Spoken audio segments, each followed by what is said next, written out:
I'm delighted that we can continue our conversation today and look beyond this immediate moment in sports. In our first session this morning, the Future of College Sports in Higher Education panel, we are joined by university leaders who will take up this future and help us think beyond where we are now. I'm pleased to introduce Dr. Carol Cartwright.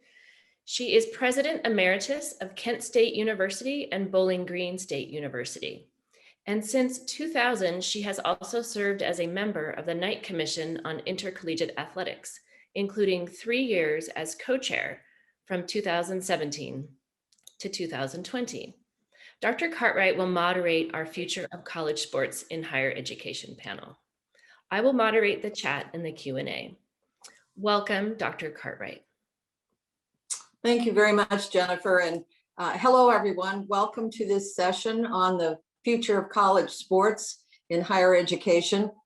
We have a stellar group of panelists who will share their perspectives about the future of higher education and about the role of intercollegiate athletics in that future. They're all accomplished leaders who will consider issues and challenges that institutions are likely to confront in the future, with, of course, a special emphasis on the leadership that will be required to steer higher education institutions through ever-changing influences on college sports, including but not limited to the legal and legislative issues that were discussed in yesterday's sessions. While they'll all share perspectives from their own institutions, they each have leadership roles beyond their institutions, and they'll incorporate those experiences in their contributions to our panel discussion. It's a pleasure to introduce our panelists. We'll lead off with a presentation from Professor Brian Pusser, a scholar of higher education, who's also taught both undergraduate and graduate courses about the role of intercollegiate athletics in higher education. Dr. Pusser is an associate professor of higher education in the School of Education and Human Development at the University of Virginia. His research focuses on the politics of higher education, the organization and governance of post-secondary institutions, and international and comparative higher education. He will provide very important context for our panel discussions about the future and about how leadership and governance can best address the emerging issues in college sports. Next, James Danko. President Danko became the president of Butler University in 2011. He has led strategies to establish the university as a higher education innovator through pursuing creative new programs, particularly in advancing Butler's mission of integrating liberal arts with professional preparation. In 2013, President Danko successfully advocated for Butler's membership in the Big East Athletic Conference, positioning the university in the company of outstanding peers in both the classroom and in athletics competition. Prior to Butler, President Danko served as Dean of the Villanova School of Business and as Associate Dean at the Tuck School of Business at Dartmouth. He's an innovator. He founded a medical equipment company at age 19, which he later expanded into a multi-location healthcare and fitness equipment provider. Also providing a presidential perspective is Dr. Kirk Schultz, who has been president of Washington State University since 2016. He previously served 7 years as the president of Kansas State University. He's a nationally respected leader in higher education and also a professor of chemical engineering and bioengineering. Prior to his presidency at Kansas State, he served in a variety of leadership roles during 9 years at Mississippi State University, including vice president for research and economic development and dean of the College of Engineering there. President Schultz serves as the Pac-12 representative to the College Football Playoff, the CFP Board of Managers. Our fourth panelist is Dr. Candice Story-Lee, who is Vice Chancellor for Athletics and University Affairs and Athletics Director at Vanderbilt University. a position she's held since May of 2020. She's Vanderbilt's first female athletic director, and she's the first African-American woman to head a Southeastern Conference athletics program. Dr. Lee has served as a leader at the university and in athletics for almost 20 years, including service as an interim AD and deputy AD. Dr. Lee was captain and a 4-year letter winner for Vanderbilt women's basketball team, served as a member of the NCAA Women's Basketball Rules Committee, and is a former chair of the SEC Senior Woman Administrators Group. So you're going to be hearing from a Cavalier, a Bulldog, a Cougar, and a Commodore during our panel discussion today. And it's a stellar group of panelists to bring you their perspectives. As I noted earlier, we're going to begin with Professor Pusser, who will set the stage about the larger context of higher education and the role of intercollegiate athletics within it. He'll be followed by Presidents Danko and Schultz, who will provide perspectives about the role at the level of presidential leadership. And then Dr. Lee will give us her perspective as a university officer with wide-ranging responsibilities, but also specific focus on intercollegiate athletics. Each has brief remarks, which will follow with a panel discussion, and then we have allocated ample time for questions with all of you who are participating. So Brian, I'll turn it over to you. Thank you, Carol, and thanks also to the Gonzaga School of Law, to Dean Brooksby, the University of Washington Center for Leadership in Athletics, and Director Hoffman, and to the Knight Commission, which has been leading in this conversation for many years. So thank you all for this outstanding symposium and the opportunity to present to this panel. So as others have noted, this symposium is exceptionally important and timely.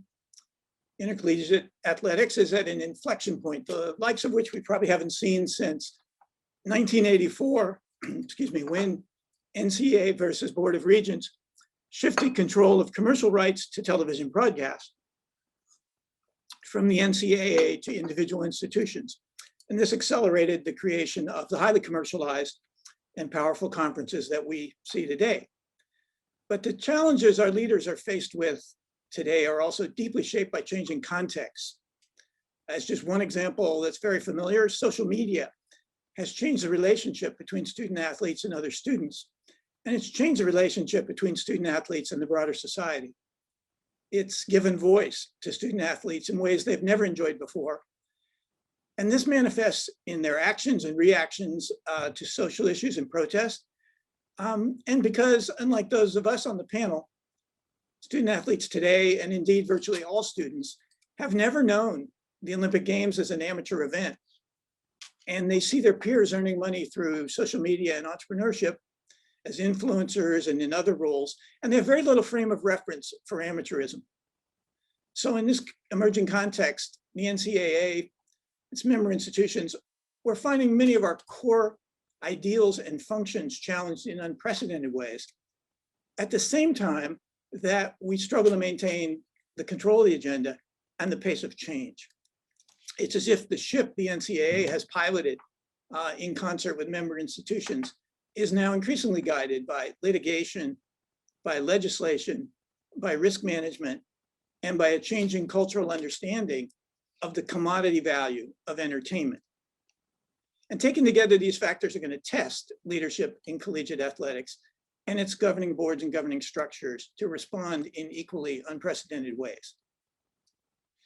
So the subject of the panel today is the future and how leadership and governance can address this changing context. So in the time that I have, I'd like to briefly present in 4 specific areas of challenge where I think the need for strategic leadership is particularly clear. And then I think the members of this panel and the audience are particularly well positioned to address.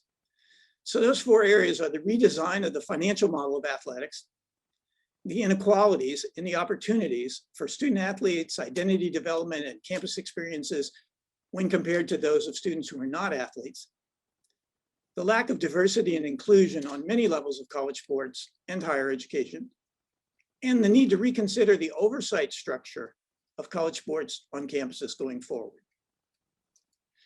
So turning to the need to redesign the financial model for intercollegiate athletics, particularly so that it can accommodate NIL, and the even greater demands for revenue sharing with student athletes that I believe are sure to follow.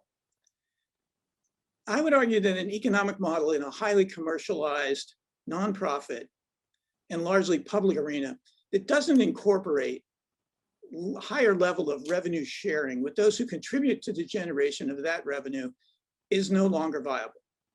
And I argue that, and I expect to get an argument. But I would put forward that the model is losing in the court of public opinion for some of the reasons I mentioned earlier. And while I'm not a law professor and very careful in this context to state that, my own reading of this is that the NCAA is likely going to continue to suffer losses in court. But independent of law, the economic model, as we can discuss in this panel, is unsustainable. The vast majority of programs today need significant public and student subsidies, and the pandemic has increased attention to college affordability in public and private universities in fairly unprecedented ways. Part of that is going to be increased scrutiny on student fees for college attendance in general, but specifically for athletics. It's going to turn to institutional support and to state subsidies, to costs like long-term health care, the management of long-term debt. And I think we'll need to discuss how to turn these shifting financial realities, some of which we've had for quite a while, but I think are intensifying as we speak. How do we turn them into positive forces for change of the financial model? The second challenge I'd like to turn our attention to is the increasing inequality in the campus experience, in the personal development, in the individual rights, and in the academic success of students who are athletes and those who are not athletes. I teach a number of undergraduate and graduate classes for many years in which these issues of the status of a student who is an athlete, the status of a student who is not an athlete, and their campus experience is different. And partly we know that the intense demands for individual and team competitive success constrain the ability of student athletes to fully realize their potentials and to exercise the full array of opportunities that are available to other students. I'll never forget an upper class undergraduate student who had to sit out a year with an injury, a student athlete who sat out a year with an injury. At one point in my class the following year, when he was competing again, turned to the whole class and said, "You have no idea how many things there are to do at this university until you have to sit out from your sport." So these constraints are manifest in the lives of student athletes in so many ways, in time demands, in major clustering, the restrictions on transfer, which we are loosening up as we speak, the monitoring of athletes' social media, the exception to privacy rights, the letter of intent, a lack of broader campus engagement. These are all factors which do not constrain students who are not athletes to the same degree. And I don't want to over romanticize it, but I think we all believe it and know that one of our fundamental missions in higher education is equity and the equitable treatment of students. And I think we can do more and think more and lead more to address some of these disparities. They also go beyond student life. We saw in the most recent March Madness disparities within academic facilities and resources for male and female student athletes. It gained global attention. One of my alma maters, Stanford, one of the wealthiest universities in the world, with one of the largest athletic endowments, cut 11 Olympic sports and then has reinstated them, but pointing again to disparities within athletic departments and to the problem of sustainability, even for the wealthiest and best resourced institutions. Third, and I'd argue most important, is the need to redouble our efforts to increase diversity in college sports in fundamental and innovative ways. Leaders of universities and college sports programs need to turn far more attention to inclusion, to address the dearth of coaches who are women and the dearth of male and female coaches from traditionally underrepresented racial and ethnic groups. Research from the Tucker Center in Minnesota has shown in Division I colleges that the majority of female student athletes are in athletics departments led by white men, and the majority are coached by white men. Male student athletes are overwhelmingly coached by white men in departments led by white men. And that leadership matters for identity development, mentoring, and in so many ways that we can talk about.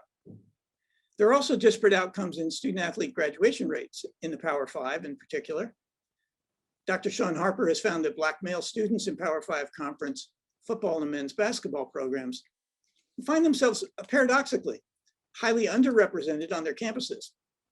Black male students often comprise less than 5% of the student body in a Power 5 conference school, which are overwhelmingly AAU institutions, incidentally, while also highly overrepresented on their teams, often comprising more than 50% of the athletes in their sports. Harper and other scholars have shown that on average, Black male student athletes in football and men's basketball graduate at significantly lower rates than the student body as a whole on their campuses. Better supporting athletes from historically underrepresented groups and helping them succeed in developing their identities and their full potential in all realms of college and ensuring a successful path to graduation has got to be a central concern for leadership going forward. Less often discussed, but I think of equal importance, or at least great importance. Leaders need to increase the diversity of vision and openness of shared authority and the free flow of information within athletic departments and between athletic departments and broader university governance structures. So scholars who study organizational dysfunctions in higher education, in intercollegiate athletics in particular, some of which have occasionally led to tragic scandals in college athletics, they find a common thread, which is that organizational hierarchies and norms of power and leadership behavior that limit the sharing of information and the reporting of troubling situations are endemic to these tragic situations.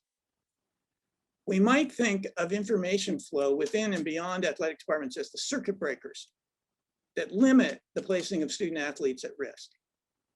And I think one could argue that for too long, college sports has lacked sufficient circuit breakers in this regard.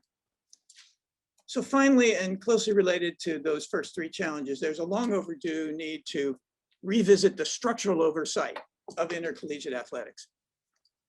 Molly Harry, a doctoral student here at the University of Virginia, is studying the historical evolution of athletics as an auxiliary enterprise.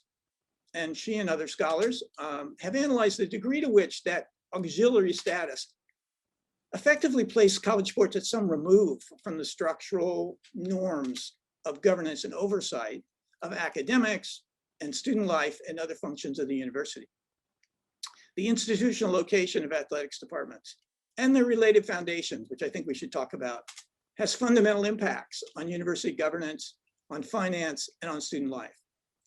And my sense is that this is also an arena in which college sports will benefit from more voices in oversight functions and greater transparency. So this would mean expanding the typical array of advisory committees of students and others, including greater faculty participation in the governance of college sports and creating more direct linkages to the university governance system. So I want to close by saying that despite these challenges, I'm very optimistic about the future of college sports.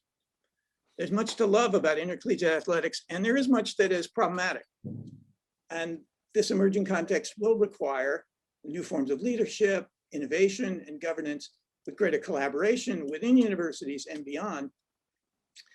It'll require that we redefine our understandings of fundamental norms and belief, but I think that's going to be all to the good. So it's a privilege to be on a panel with institutional leaders who can make these changes, and I'll stop there and turn this back to Carol and to the others on our panel. Thanks, Brian. You've given us a great deal to think about, and I know that we'll get in our panel discussion into some back and forth about some of the ideas that you put forward. Let me turn now to President Danko for his perspectives at the level of presidential leadership from an institution that's positioned the way Butler is. President Danko? Well, thank you, Carol. Presume everyone is hearing me out there.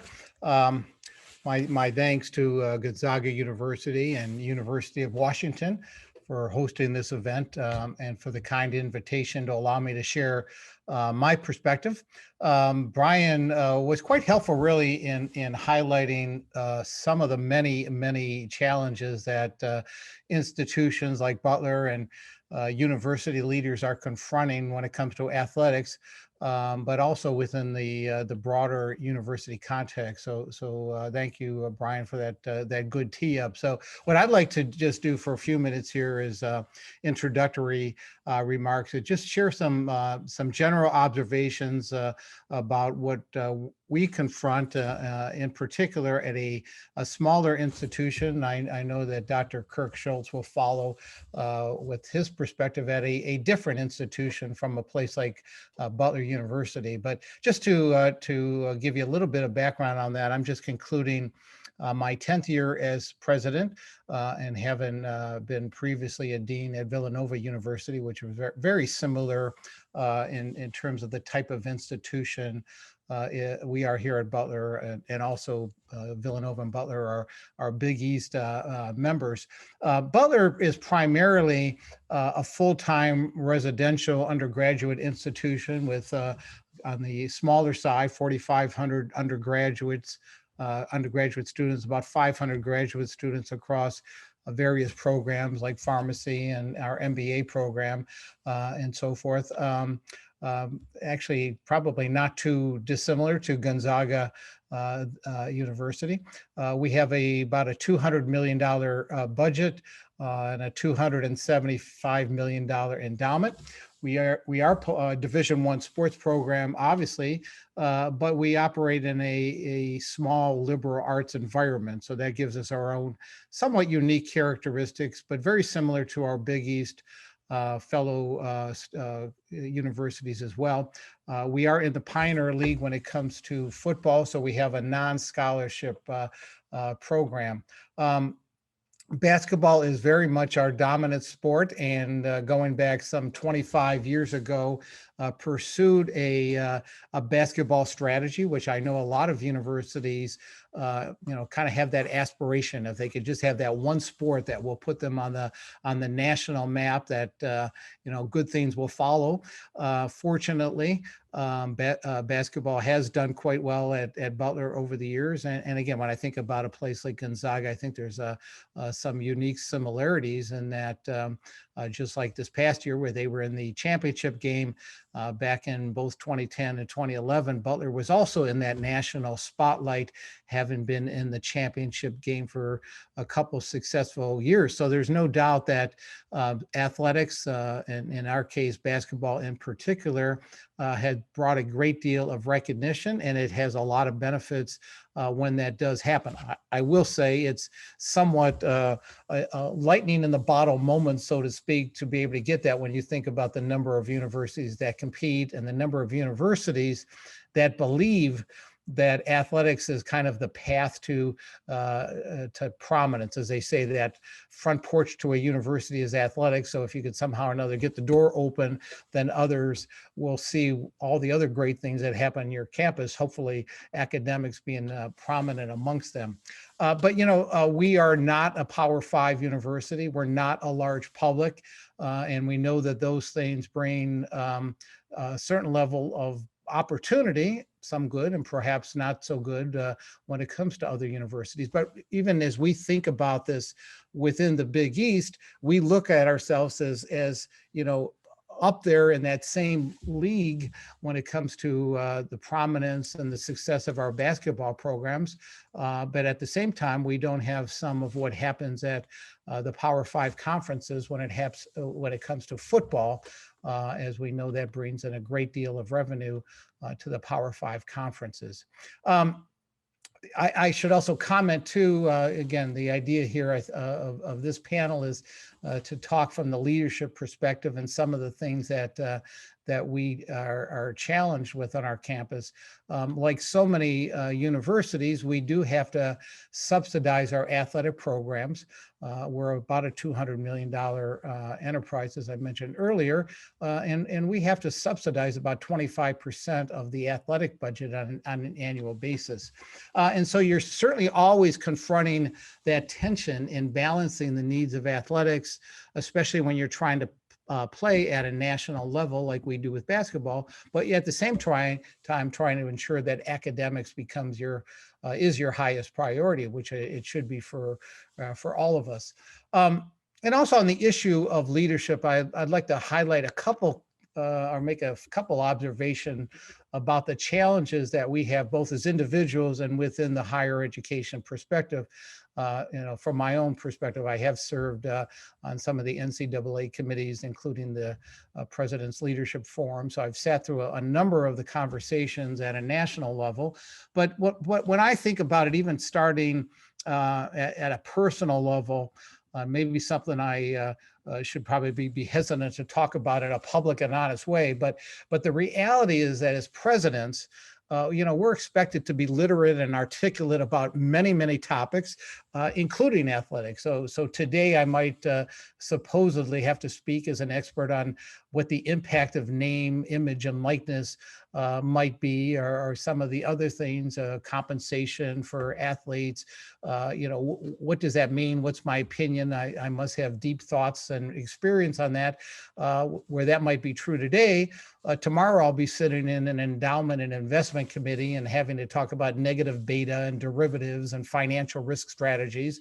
And at the same time, of course, we have to understand assurance of learning and tuition discount rates and enrollment trends, and be a strategist, and, oh, by the way, be our chief fundraiser on our campuses as well. So from a personal leadership perspective, which again is the essence of this panel, it is challenging, right? You are expected to have the answers or the knowledge about so many things across these things. And I have to tell you, as Brian touched on just some of those issues, there's so much happening in the world of athletics right now that it becomes, kind of a important timeshare in terms of understanding what might happen and how this might play out as we move forward, and how we keep our athletic programs competitive within this larger framework, especially as we have to worry about what might happen when it comes to revenue or even revenue sharing as we move forward into the future, when we're already subsidizing athletic programs on our campus. And I could also tell you, having sat on some of the larger national through some of the larger national conversations, those of us that work in this industry, recognize the complexity of trying to get alignment on your own campus with your own situation and types of students you have and types of faculty and even types of research and so forth. Imagine trying to get hundreds of universities to agree when it comes to some of the issues that we are confronting. And I find those to be some of the most complex conversations. And I find myself often sympathetic with the NCAA when they have a room full of universities that have competing interests, competing needs, and what might be good for some universities are going to be quite the opposite for others. So again, from a leadership perspective, both on our own unique campuses as individuals that have to lead some of these conversations and even make major decisions, and then from the larger university or industry level, higher education industry level, there's a lot of complexity to leading during these rather challenging and uncertain times. So let me leave it at that. I think I've taken up more than my 5 or 6 minutes here, and turn it back to you, Carol. Thank you. Okay, thanks very much, Jim. And all of us will have an opportunity to go back to some of the context that Brian set forth, and he invited some pushback. We'll take a look at the extent to which we agree or want to dig in a little bit more to some of the concepts that he presented and that you touched on as well. So let's turn now to President Schultz for his perspectives. Carol, thank you. And good morning. And I'm looking down at my computer to make sure that I actually unmuted and I'm not speaking to the computer, with that. Most of us have done that during Zoom. I appreciate the comments my colleagues have made, and Carol gave an introduction. The one thing that I think was left out of that is I chaired the NCAA Division I Board of Directors for multiple years. And so if you look at my career and say, Kirk, what have you done as a president besides the things at your local institutions? I've been very active on a national basis with the NCAA, with the Big 12 conference. I chaired that, as well as I'm an executive committee of the Pac-12. So I feel, that's an area that I've spent a lot of time and thought on. I don't want to repeat my colleagues, so let me just give out a few things that I think are really, really important. My dad, when he was still alive, was a big fan of the Marx Brothers. And I can vividly remember watching Horse Feathers, and I looked up this morning to make sure I had it right, that came out in 1932. And many of you on there may have seen this movie. If you haven't, it's worth actually going back and watching, because it makes fun of the role of colleges and football. And really what it does is it's incredibly relevant to some of the things today to think about. In the 1930s, there were still discussions going on about the role of intercollegiate athletics and the outsized role of things like football and intercollegiate athletics on our campuses. And so there's been this dynamic tension for decades around, are we here to educate? Are we here to entertain? And what those two things are together. I think I wrote down 3 or 4 kind of key things that I think are important. The first, presidents and President Danko talked about this, but presidents, we balance a lot of different things, a lot of perspectives. And if you look at around the country at why do presidents wind up sometimes not serving as long as they would like to, or get fired, or call it what you will, largely it's not because the men and women who aren't competent leaders. It is certain areas that are hot button topics, are third rails. Intercollegiate athletics is that for presidents. I don't worry about not managing the institution well in a general sense, but I'll tell you what, intercollegiate athletics will keep you up at night.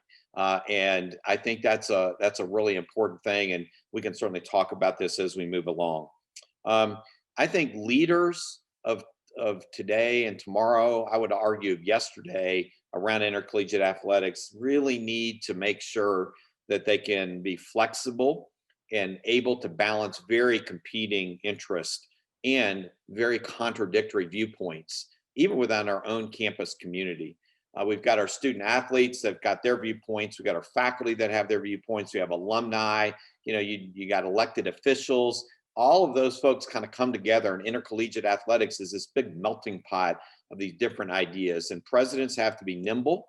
We have to be able to communicate with all those groups. We have to be forthright about what we're doing. And I think it requires a real balancing act at times.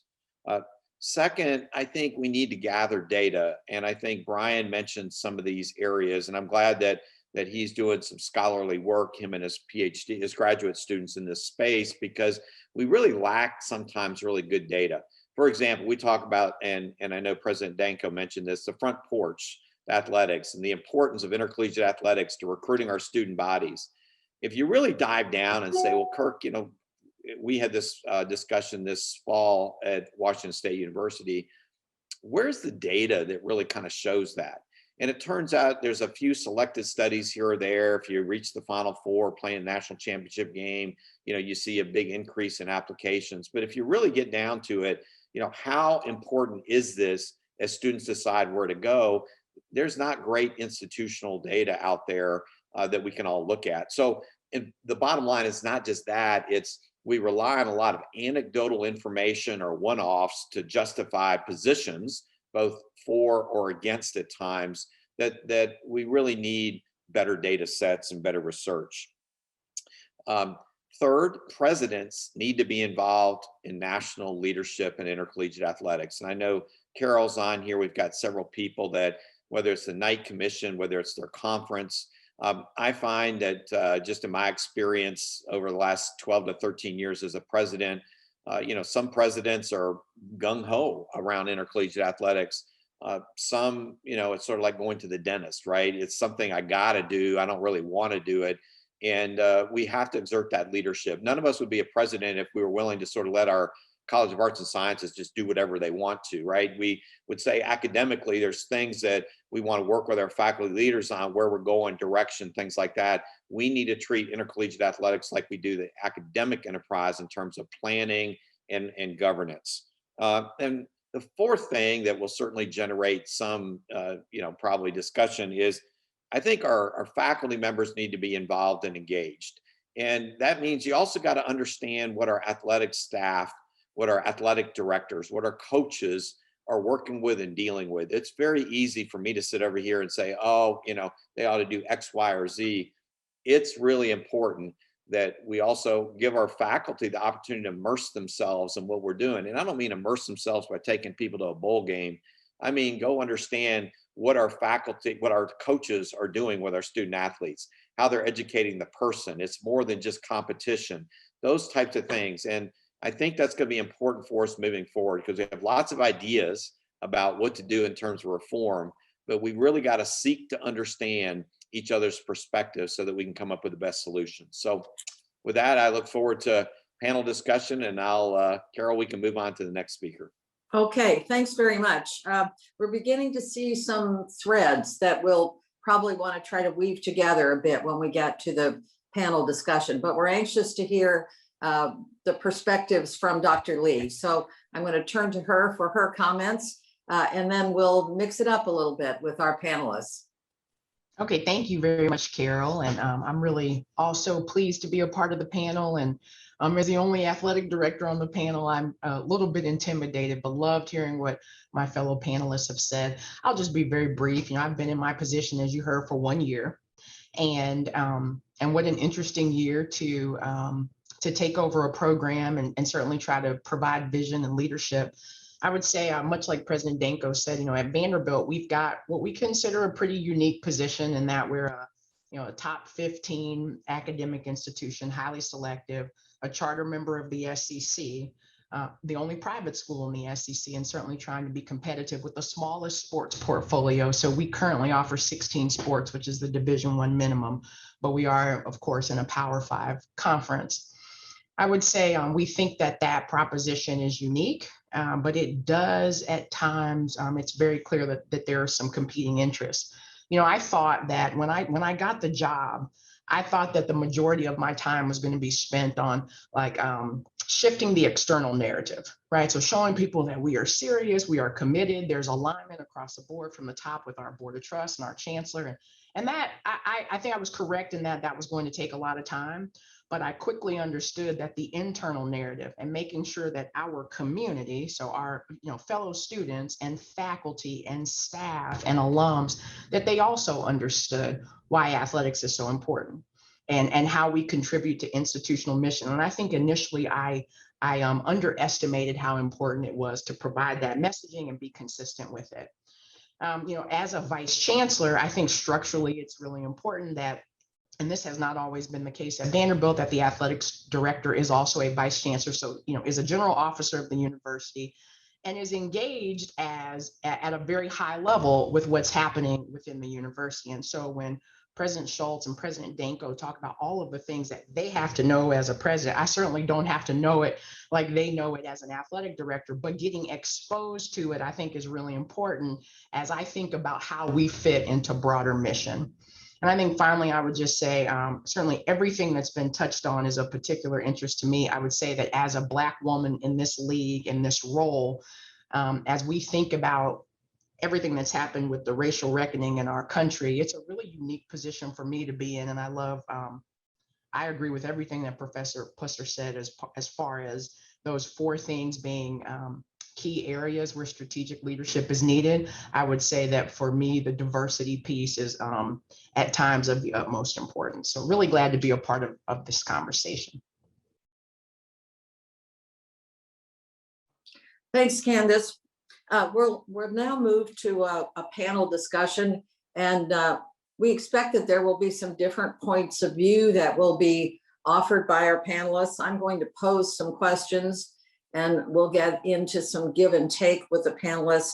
And part of what I'll try to do is pull some of the threads together, as I said before, that seem to be similar perspectives, although maybe slightly different takes on those perspectives.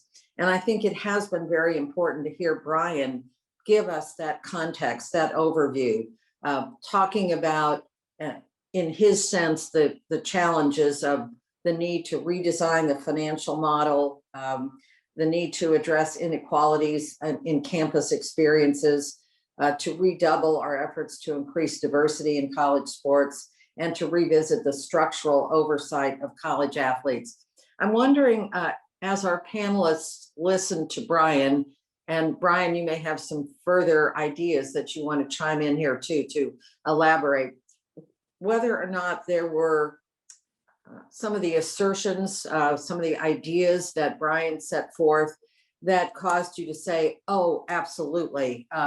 That is so on target. That's something that we really need to be spending more time on at a national level of conversation.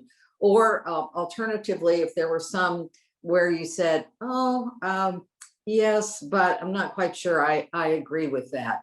So let's have a brief discussion about our reactions to the context that Brian provided. I think all of our panelists can turn on their cameras and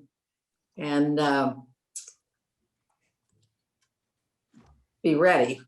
Anybody want to weigh in from the beginning here? Each of you did touch on this in your comments. I'd like to see a little bit of give and take and some elaboration.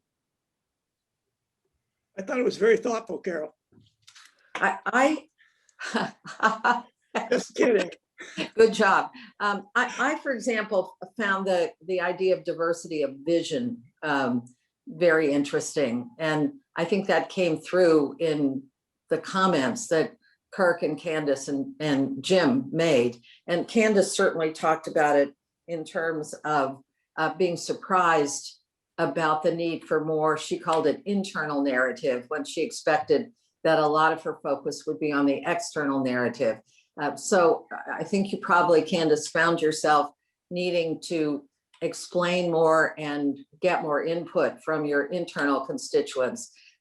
That's quite frankly an idea that I have thought about in terms of aspects of higher education, but not so specifically about intercollegiate athletics. And I find it to be one that could be pretty productive. I wonder what the rest of you think. I would, Carol, how do you want us to do this? Do you want us Yeah, to go, just chime in, just chime in. Yeah, no, I think the internal narrative is really important. And I think it's become more important the last couple of years because the name, image, and likeness things, I get a lot of questions that people expect that we've got some little box solution here that we just say this is what it is. And I think it's healthy to have the internal discussions and dialogue. I do, but I know Pat Chun, our athletic director, spends an awful lot of time, meeting with different campus groups and things like that and talking about it. Budget may dominate some of those things, but what I appreciate Pat doing is sometimes turning the conversation, not saying, hey, let's not talk about that, about given we're in a small, predominantly white community in Pullman, our student athletes in particular, we recruit, come from all these different countries and states and areas, and they're an important part of the way we diversify our student body. Even our most significant faculty skeptics will say that's exactly one of the positive things that intercollegiate athletics does at WSU. I say that because if you don't start having some of the conversations that are around, are we spending too much money on our football coach? And look, everybody can have different opinions on that stuff, and they do. There are some other things that it's important for us to be able to look at. Our retention rates for student athletes are higher than the student body. And you would say, well, why is that? Well, the academic wraparound programs that we provide are fantastic for many of our student athletes. If we talk about an equity issue, the equity is how come a regular student doesn't have that same kind of wraparound programming to assist them over the finish line, if you will, to graduation or to retention. And to me, it's not let's diminish athletics. What do we need to do to make sure that the rest of campus has similar types of resources to be academically successful? That's a good conversation piece at a lot of places. So I'll stop because I've got other colleagues with other perspectives, but I just think that internal dialogue, the willingness of the athletic director to be seen as a member of the president's senior leadership team and be willing to engage in that dialogue. And Candice, I've always had the AD as part of our cabinet because they need to hear when our student affairs people are struggling with other types of things. And I find after a while, our athletic director is weighing in on things besides athletics, which I expect them to do as a campus leader. And we see common solutions because of that diversity of thought, opinion, and background. You know, let me, if I could pick up from Kirk's part. First off, Night at the Opera, Coconuts was a couple of my favorite Marx Brothers movies. I'm aging myself now. I'm not sure what the audience is like, but and maybe there's something politically incorrect in those movies now, but they were great ones many, many years ago. So thanks for introducing some comedy element to this panel. But you know what, we could end up spending 3 hours on diversity, equity, and inclusion, and maybe just to add a point of friction. And again, one of the complexities from the position we have as campus leaders, just looking back on this last year and what happened, you know, a year ago, yesterday up in Minneapolis, unfortunately.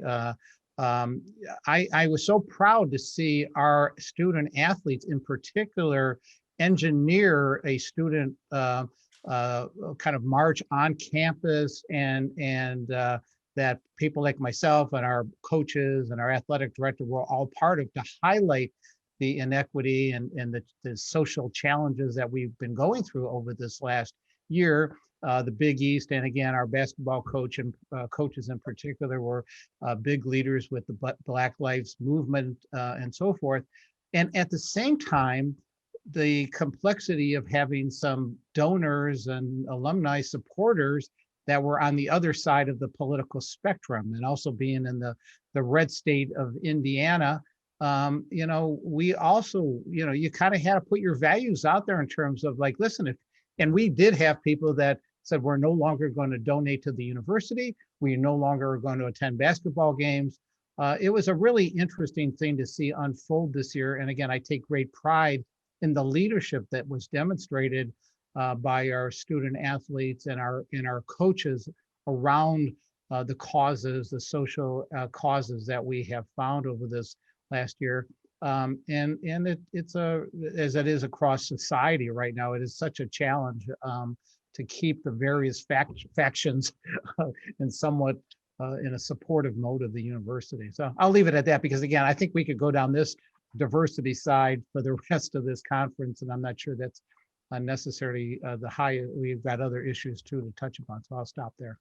So in a variety of ways, you've all said that at a leadership level, whether it be vice chancellor like Candice or president, that you set the tone, and the tone at the top is important. How do you do that? Help our audience understand in practical terms how you make it clear what values you want to see promoted through your intercollegiate athletics programs. You have the AD sitting as a member of your cabinet. There's an opportunity there to exchange views, but how does it get cascaded through the system? How does it get communicated to your friends and supporters? You know, I think there's several things. I've watched fellow presidents that, like I mentioned in my remarks, that sort of, you know, were distasteful, didn't want anything to do with intercollegiate athletics. And I've, you know, seen others that wanted to run out of the tunnel with the football team. And to me, I need to balance my role as president with intercollegiate athletics, along with, you know, the academic enterprise and our College of Engineering and all those different types of things. So, you know, my conversation typically, and I'm very public with this, would be to our athletic director: what do you need from me to help you be successful? The same conversation I have with my vice president for student life, that I have with my provost and things like that. And so what I try and do is make sure I'm balancing my time and how I spend it. And that's done visibly through social media and other types of things, so that folks understand that I believe it is important to us, but I'm not down telling my basketball coach what kind of plays and sitting on the bench and high-fiving players when they come off the floor. I need to be a little more distant than that, but I also need to have relationships with people across campus. And that includes our highly visible head coaches. And one of my early mentors said, Kirk, the president should have, and this was 12, 15 years ago. So he said, the president should have a personal relationship with a football coach and men's basketball coach. Today, I would add the women's basketball coach to that as well. From it, not that you're circumventing the athletic director, but that you need to make sure that you could text back and forth and that they feel that they've got some relationship with the president. I also feel I need to have the same relationship with our regents professors and our members of the National Academy in my place. So this isn't, just them, but you develop those networks, and I think that's important. So you're really thinking about relationship building as a way to promote that, and thinking about the influencers, and in a way sort of relying on them to continue to promote the messages and embed them more deeply into the culture of the institution. Candice, I see you shaking your head. Do you want to get involved here? I definitely agree. I agree with what President Schultz said. And I think that, it's also just being consistent in messaging. And I think, and I think it's, it feels to me like there's sometimes is a probably healthy skepticism around athletics at times, in terms of how they contribute to mission and how we add value. And so I think being intentional about talking about that in different spaces. So, we have a new chancellor at Vanderbilt, and I think he does a remarkable job of this, of talking about the value added and being supportive regardless of the audience. So whether we're talking to the faculty senate, or it's parent weekend, or we're talking to donors or a student in the cafeteria, it's just a consistent, deliberate message. And I do think that over time, everyone's sort of speaking with the same voice, and just being intentional about highlighting why this particular action is tied to the values of the university. And we're just doing it through athletics. I mean, I think that has been helpful for us. So Brian said he thought we were at an inflection point, the likes of which we saw in 1984 with the court case around the television rights. The Knight Commission recently published a report called Transforming the D1 Model, also asserting that we're at an inflection point with regard to intercollegiate athletics in American higher education, and also said that public perceptions about all of college sports are influenced and shaped by the highest profile sports of D1 football and basketball. And you, in a variety of ways, just mentioned this when you talked about the football and the basketball coaches and needing to understand the roles that they play within the institution. So do you think that is what happens on your institution? Are the perceptions about all of your sports programs largely shaped by what happens in football and basketball?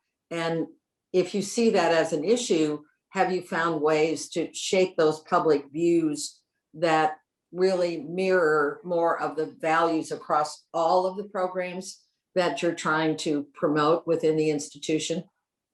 That's a long, complicated question with 3 or 4 different ideas. So you can take whichever one you want and run with it. And Brian, you can get in here too. Yeah, if maybe I'll happy to start. At a school like ours, the major revenue driver is football, and men's basketball is not nearly as large a revenue driver, but still it's those are the two that are most responsible for that. And so one of the things my spouse, who's an engineering professor at WSU, and I try and do is make sure that we as presidents go to a variety of things. And it's like when Dr. Lee shows up at a presentation by fine arts students at Vanderbilt, everybody knows that she's there. We find the same when my wife and I will go watch our rowing team compete, or actually I have a goal every year to make sure that I attend in non-COVID times at least one live sporting event for every single team where it's practical. Golf is hard. I don't want to go down that tangent, but the idea is, generally speaking, we want to be there, be visible. We don't need recognition. We're just happy to be in the audience, but people notice when you go to stuff. And that, to me, is the way you also support those other sports is by presence and being there. And when somebody wins a national championship or a Pac-12 championship in swimming or in the sprint, they don't get the same recognition as the person that is being considered for a big postseason award in men's basketball or whatever, am I congratulating all those student athletes and in the way that I would like to, like other students at the campus? So I think that's a critical part of it, is presence by presidents at different things to show that.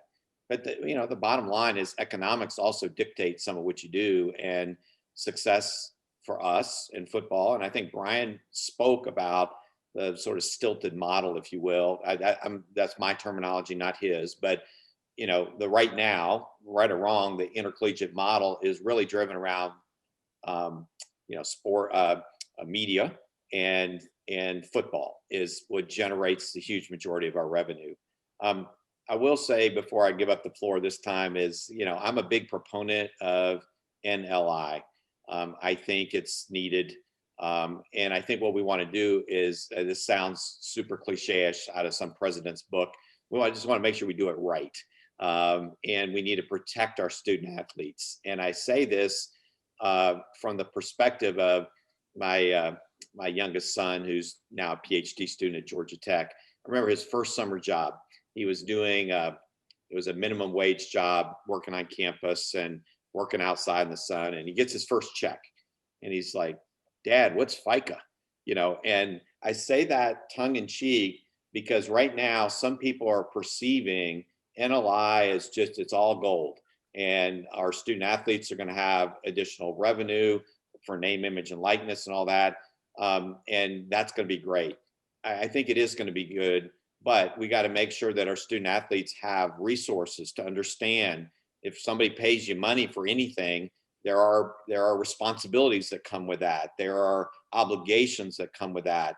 And what we want to do is not take it as negative, is just say, just like we have students at our campus, like everybody else, that are in entrepreneurship programs and want to start small businesses. In a way, that's almost what some of these student athletes are going to do, is have a small business. And so I think it can be a fascinating experience. It'll be great for some, not everybody, I think, but it'll be great for some.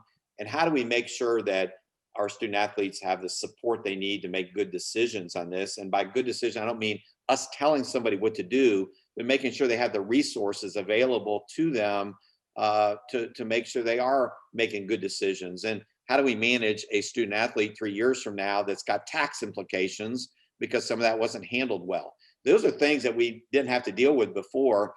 We'll deal with them, we'll figure it out, but it's really, really important that we do this well.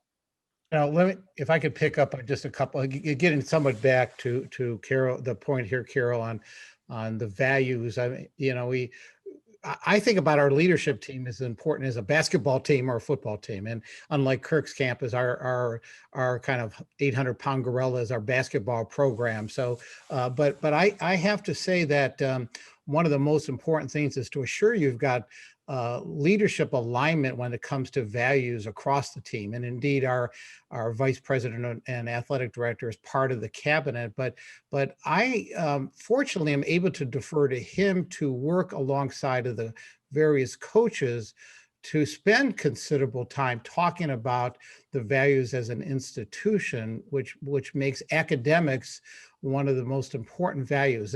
There is one story that's probably being lost in time, but it made the national media back in 2010 when we had the good fortune of having both Butler in the championship game and the championship game, NCAA game, happening right here in Indianapolis. So you can imagine that coming together, where our campus, this was a year before I was president, but I certainly have heard the stories where Brad Stevens as coach, the story was known that the day of the championship game, our basketball students were in the classes, so even though they were playing, a big game that evening, he insisted that they attend class. Now, the other side of that story, by the way, which I've since learned, is that no one else was going to class that day because they were all partying on campus. But thank God our basketball students were. But it gets back to the value, whether it's diversity, equity, inclusion, or it has to do with the primacy of academics. You've got to trust a broad-based leadership team to have shared values, to personify it in the role of president. And presidents, and I'm also with Kirk, that I'm not looking at my job as attending every game and being the cheerleader and high-fiving the athletes as they exit the court and so forth. But again, to show steady and oftentimes quiet leadership, to defer to others on your campus to be the leaders at the same time. I'm sure, Brian, you've probably been sitting on your hands. You got a number of things to bring in, and we're missing the point. So maybe I'll turn it back to Brian. Oh, thank you. I would just say a little bit. I also have a background in political science, and we all know that right now people aren't particularly fond of our Congress, but they tend to like their individual congressmen. So let me say, I like my president, and I like the presidents that I know, but I'm a little disappointed over the last decade or so with some of the ways in which presidents have organized collectively. And I'd like to hear from presidents and also from Vice Chancellor Lee on this. But so universities leadership needs to have a consistent set of values and a consistent message, as I think you all have alluded to. But universities have not consistently affirmed their support for the voices of students and students who are athletes over the last decade. If you remember back to when student athletes endeavored to unionize at Northwestern, whatever you thought of unions, as I recall, the football coach, the athletic director, and the president of the university all suggested in public that students not vote to unionize. That's a very direct kind of partisan stance that isn't consistent with a very strong, I think, and supportive general support for student athletes who are protesting around social movements today. So we may see some progress in that way, but we also need to remember that when a student athlete takes a stance, you mentioned as presidents, the tension between alums and other constituents who might not support those values or those stances that student athletes or other students might take. And that there are obviously students and others who support their stance. Those students are caught in the middle. They're vulnerable. They're in the public eye. Those student athletes, they're at risk on social media and elsewhere of those stances they take. So they need consistent support with the highest values of higher ed, which is not to say we don't value a wide array of voices, but it troubled me occasionally when top leadership comes in and takes a strong position that says this is how you should think about this. Sometimes it's when it's a matter of safety and risk management, of course, but generally speaking, I think that's an area we're going to have to be really, really careful. And consistent with that, I also believe many presidents support name, image, and likeness, as do many athletic directors. But frankly, the NCAA was dragged to NIL by litigation and by legislation. We were caught on the back foot. We were not leaders in that process. So if it's a good thing and we like it now, can we talk more about why we weren't in front of it? And I think that's really important going forward, because demands for equity and revenue sharing are going to increase. And so where we stand, what our vision is and our values and how we operationalize it, I know is an enormously big ask of presidents. But I think it's not only essential, but if we don't, we're going to be reactive constantly. The litigation, the legislation I've been studying higher education for a very long time, and I was frankly startled with the passage of California's NIL bill as a unanimous vote in a state. It's hard to get much further behind the curve than that as an institution. And you started your comments, Brian, with a comment about presidents working collectively through established groups and organizations. I mentioned the Knight Commission report earlier on transforming the D1 model. And I think many of you know that as a part of that, they did a major survey of presidents and commissioners and athletics directors and found a very strong preference for big solutions rather than incremental change, for getting ahead of the issues as you're suggesting. And I'm wondering what our panelists think about what they need to be getting ahead of. What are those big ideas that presidents and commissioners and athletics directors should be talking about, because we know they're coming at us and we have organized ways in which we could talk about them to stay ahead of them, to be more proactive. I'm wondering what you think they are. Brian, I think you implied that more forms of revenue sharing would be one thing to be thinking about. I'm wondering what are other big solutions that some of you think your presidential colleagues and you, Candice, your AD colleagues and you should be thinking about now to be ahead of it? I mean, this kind of gets to the big question of Yeah. what are the big topics that you worry about for the future? Yeah, and Brian, thank you. I think you brought up several kind of key things. I will say for myself personally, my thoughts on name, image, and likeness have changed over the last 2 to 3 years, to be honest. I was not in favor of it when it first was sort of percolating out there. I've been around long enough in different things, and many of my colleagues have as well, right? That anytime there's a magic bullet, it's rarely a magic bullet. And anytime somebody goes, hey, this is just going to be great for everybody and it's going to help everybody and blah, blah, blah. I always worry about the unintended consequences that occur. So while I mentioned I've come to a different place on name, image, and likeness, and I think a lot of my colleague presidents have, not all have, is that's the reason for some of this shifting is, I sort of felt, and I'm in the Pac-12, that a Stanford degree and the ability to go to Stanford on a scholarship means something financially. There are a lot of people that would say, man, I'd love to have that opportunity to go to a school like any of those on here, Butler or whatever, Vanderbilt, and have a full ride scholarship that takes me through. I think we have effectively minimized that as a non-essential part, and it's a meaningless part. I think that's a mistake. We have a ton of families at Washington State that would love a full ride scholarship. And you can say, well, Kirk, we're taking advantage of these young people and all that. I think there are some realities to that as well. I'm not saying that doesn't happen, but we have completely taken away the idea scholarship means anything.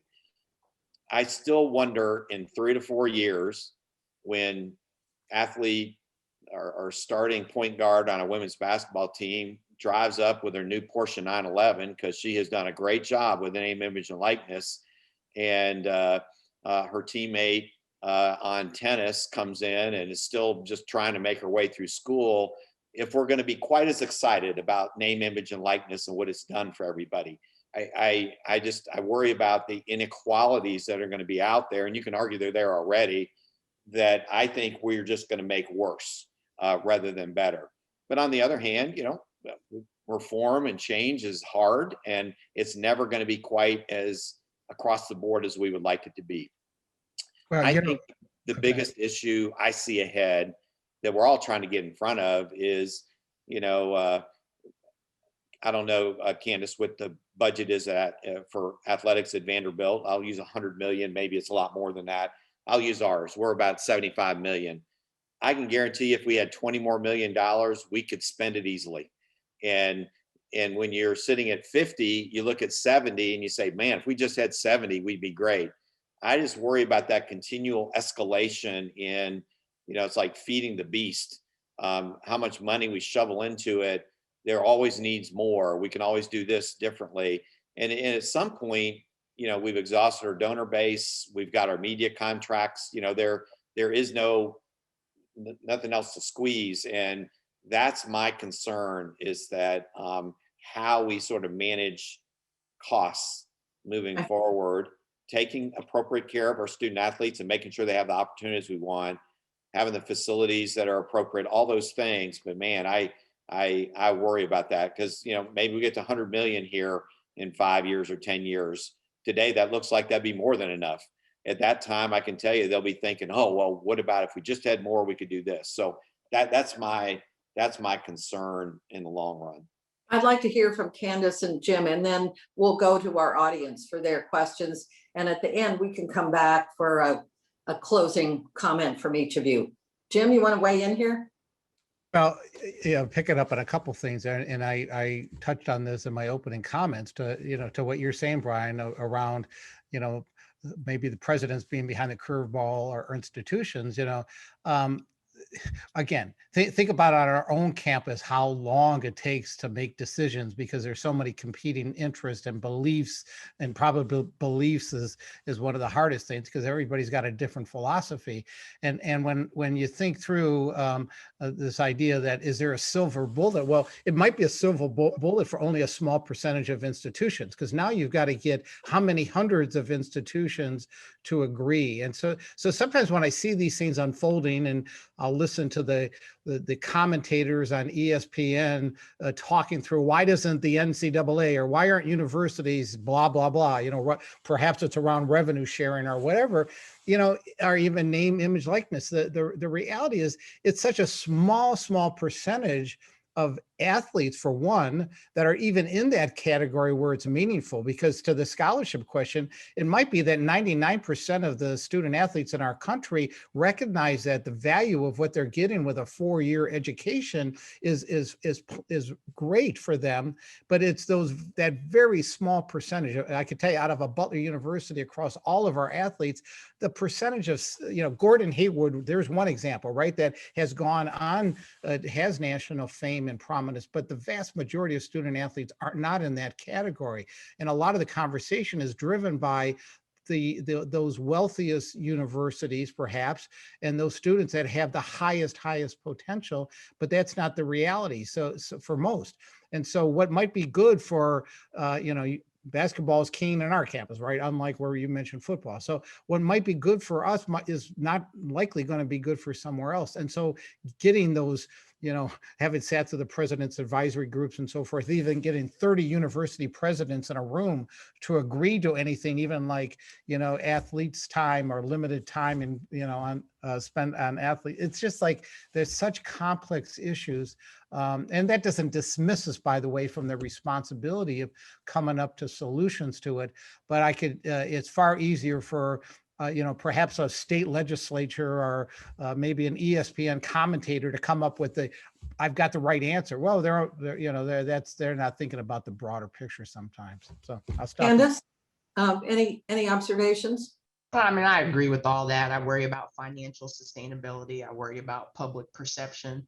I think just broadly speaking, I think we are talking about being proactive, but we've been reactive for so long that I just worry about our ability to truly affect change the way we probably know that we need, because it's going to take a special kind of courage that I don't know that across the board we have been able to display consistently. So I just in general worry about that.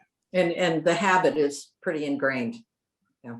Jennifer, we'll take some questions from the audience. I think you're ready to pose them for us. Yes, absolutely. So the notion of time demands has come up throughout the panel this morning. And we had a question from the audience around students in general and all of the opportunities that campus life offers, and particularly some of those auxiliary opportunities that Brian's student Molly Harry is working on. And thinking about the opportunity to be in the marching band or to take an internship. And I think in this auxiliary opportunity that campus offers, we can also then include the influencer opportunities that all students have, including our student athletes. So can our panel talk about the comparisons between our athletes and our student athletes and how we help them manage these time demands? So I would be happy to start by saying a little about that. Thank you, Jennifer. It's a great question. Students at the end of the day will decide how they're going to focus the majority of their energy and what their commitments are going to be. And boy, when they get focused on something, they really get focused on it. And it's a good thing. They're enormously talented young people. I think I'll say two things about the difference for student athletes. The one is that for the most part, those other students who might be involved in something like an internship, student governance, and other things, their scholarships and their presence on the campus don't depend on allocating their time to that activity. And so it's much more of a voluntary, it's got more of a voluntary aspect to it for them. The stakes are different in some ways about choosing how to devote your time if you're a student athlete or if you're not a student athlete. And to the earlier to the earlier comments about the incredible commercial pressures now athletics departments face, let's keep in mind that the athletics department with the largest budget, which I think this last year was Texas, is over $220 million. So we think 50 to 75 or 100 to 125. This is an endless financial competition in which the fundamental resource that drives it is the human capital of students who are athletes, right? It's the essential skills, knowledge, and ability that they have in concert with their coaches, their athletic department, and so forth. That pressure on those student athletes is expressed by them and by other students in my classes. That sense, very few students walk out of the classroom on a day and know that a major portion of the organization's budget depends on their performance, depends on who they are, how they carry themselves, how they handle their social media. It's one of the reasons we put so many constraints on their behaviors, which I personally have issues with in terms of constraints on social media and constraints on other activities. But I think we are not only asking too much of the financial model, we're asking too much of the human model.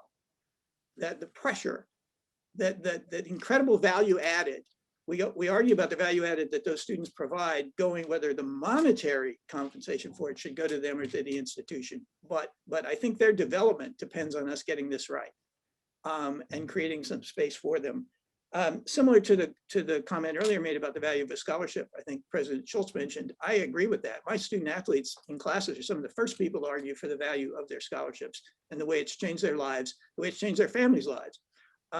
But again, the pressure that student athletes face to perform and to excel, not just in the revenue sports, and the linkage of financial support for their attendance to the choice of that activity, I think is distinctly different than somebody who chooses an internship or student governance or other roles, but others should certainly weigh in on this.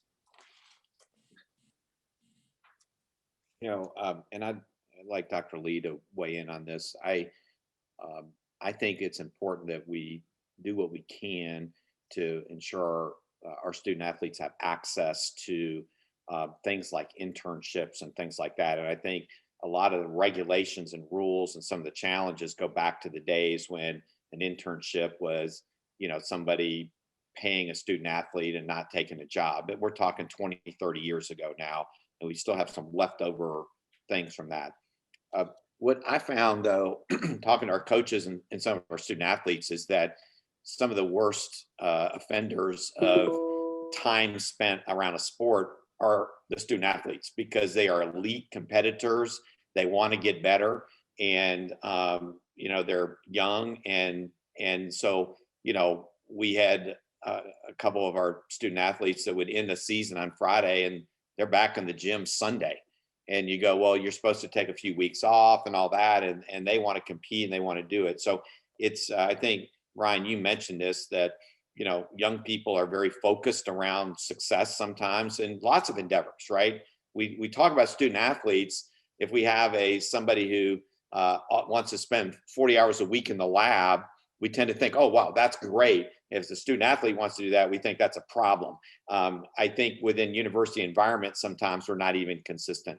But I do think, what is the right balance? And I think we can come up with creative ways so our students have student athletes have study abroad experiences and other types of things they would like to have. And Dr. Lee, I don't know your sense of this too. I found our student athletes sometimes are the ones that almost need a little protection from themselves, because they want to be out there winning. Yeah, I agree with you. And I think, I think that kids are committed to their craft, right? Students are committed to their craft, whatever that is. I do think the onus is on us as leaders to ensure, it's like students have limited viewpoints because they don't have experience yet. And so part of our job is to broaden their perspectives and, like you said, protect them from themselves and figure out how we can, if at all possible, integrate them into the broader community. So maybe we just have to be creative. And so instead of spending a semester abroad, maybe you spend half the summer. Because I think if you give them a choice, they'd say, well, I could go abroad in the fall, but I don't want to miss my season. Because they are committed to that. But how do we ensure that they have access? It's not easy. It's not easy. Jennifer, you want to pose another one? Yeah, absolutely. There's an important question that was recently posted around the role of leadership and working with parents, and thinking about the student experience on campus, as well as the student athlete experience. And can you talk a little bit about how you as leaders work with parents, with both your students and your student athletes? Parents are involved and engaged in lots of stuff at the university, and I'm sure my colleagues here can also talk about this, and not just intercollegiate athletics. At a previous institution, we had a parent who desired to be in interviews in the Career Center with their son or daughter as they were graduating and working with where they would like to go. Not a student athlete. This was, that type of thing. So I think today, just because of the nature of parenting and families and how people do things, we have a lot of parental involvement in many different things. To me, the key is what's the right and appropriate thing as an educator to give a young person some freedom and flexibility to map their own path, to do what they need to do, and respect the parents and parental involvement. So the vaccine and COVID-19 has been a great example of this. I've heard a lot from parents about what we should be doing related to requirement of vaccines or COVID-19 or things like this. And look, my job continues to get more and more complex, and parents, I feel, need to be included as much as possible. They should always be treated respectfully. But there are also some times I say, you know what, that's just not something we can discuss with a parent, whether it's around a student athlete, whether it's in Greek life, whether it's their academics. And to me, you have a principle of where that needs to be. And I think it's not a 1 or a 0, but I think it's an area you have to be really careful. So I know the question is maybe around student athletes and parents and taking care of families. We try and do that as much as possible with anybody at the institution as we can. But there are some parents that want to be down on the football field. They want to be in the classroom. They want to sort of really be super engaged as their son or daughter goes to our institution. And there has to be some boundaries that are put up there by the institution. On the other hand, there are a lot of opportunities for presidents to promote institutional values and strategic priorities with parent events. I can remember a major football recruiting weekend with 100 parents in the room, and it's an amazing opportunity to stand in front of them and speak to them about what the institution believes regarding intercollegiate athletics, but also to be ready to respond to their questions. And going back to, I think, what Kirk said earlier, you've got to be pretty nimble. And what Jim said earlier, sometimes you feel like you're a mile wide and an inch deep, because you've got to know a little bit about a lot of things. But there are opportunities to connect to parents that can be very valuable. Go ahead, Jennifer. We're anxious to hear more from the audience. I think we have time for one more question. There's a question that was posted early on around thinking about the impact of the moment of COVID and how your institutions have really worked across campus with one voice to respond to the needs of your campus community. And thinking through this same conversation around the threads this morning around working together and messaging. And the question is, how are athletics administrators, academic administrators, and campus administration overall, working through what they've learned with COVID and applying that going forward to thinking about communication over one voice? So a question about the impact of COVID going forward, and not just at intercollegiate athletics, but across the institution. And let me, maybe I've got a very immediate example of how that has played out. First off, I think what has been surprisingly, I think positively surprising, as I've talked to other colleagues at other institutions, is how I think many of us are pleased with how we've come out of this. And that there has been, it's brought together a lot of the campus community. So an immediate example, this morning in our president's cabinet call, which includes our vice president of athletics, I had invited in the faculty senate chair and vice chair to present the results of a survey they did of our faculty in terms of what the impact of the pandemic has been upon them. And through that survey, there was a lot of great information in terms of the challenges they had and kind of instantly going from classroom to Zoom, and even some of the personal money they spent and some of the dual preparation and on and on. And the reason I wanted them to be there was for our president's cabinet to be well aware of those impacts, right? And I have consistently found, and I take deep pride in this, is our athletic director is one of the first to talk about ways that they could be supportive of that and understanding of it. So bringing together, I think there's been interestingly and positive alignment that the pandemic has brought to college campuses. Maybe Zoom is making it easier to gather people more spontaneously or in groups that might not have previously gathered, but it has put us all kind of behind one major event, working together to make sure that we come out of it in a positive way. And I think now we have a lot of lessons to be learned, and in a way like I experienced this morning, an opportunity for academics to be the priority and for indeed the athletic leader to be at the same table in those conversations. So I might add that if I look back at different things over my career where we've had major institutional challenges, you're working together, you're trying to solve it, you're being creative and not always communicating as well as you could. And I think one of the things that I think universities learned in the COVID-19 time is over communication, even if it seems redundant, was really important. And I think that's something that I watched my colleagues across the Pacific Northwest and around the nation communicate with video and social media. And, it was everything out there to try and get information to our particular constituent groups.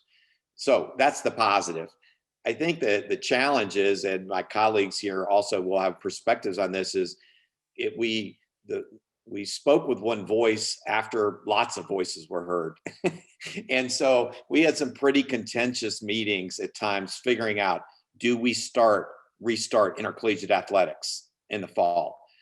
We came out with one voice, but let me tell you, it wasn't one voice going up to that.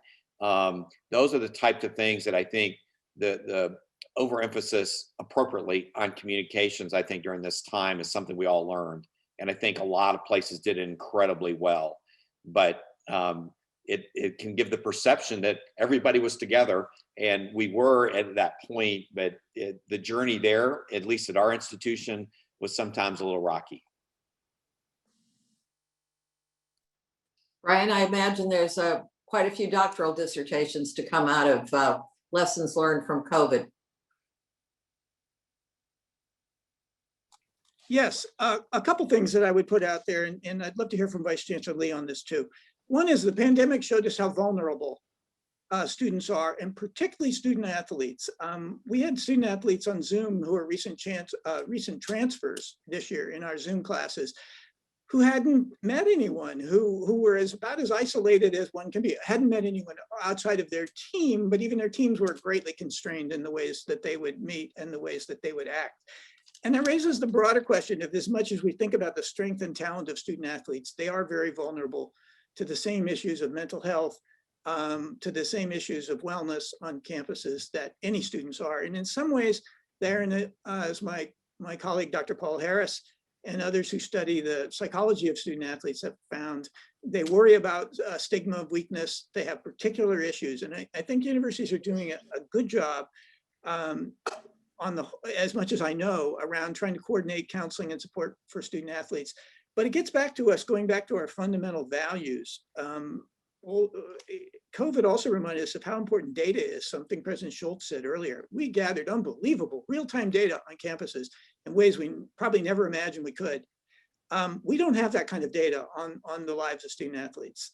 I use big data sets in higher education constantly, and student athletes are largely absent in those, other than they're there as students, but not as athletes, except for those that come from the NCAA, and they're very hard to access.